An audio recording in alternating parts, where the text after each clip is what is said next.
palambo sa turismo sa Subo, gisusi ni Governor Pam Bariccuatro ang pasilidad sa whale shark watching sa lungsod sa Oslo. Gitanaw sa gobernador ang kahimtang sa mga turista nga nibisita sa Oslo alang sa whale shark watching. Nakita ni Governor Pam Bariccuatro ang daghang angayan palambuon sa pasilidad sama sa klaro nga waiting area ug mga CR aron hamugaway ang pagsuroy-suroy sa mga turista.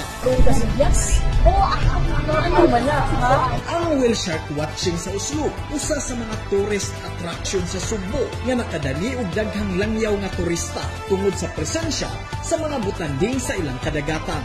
Munching Oxter, manginlabot og magpakabana tungod kay ato ang Cebu.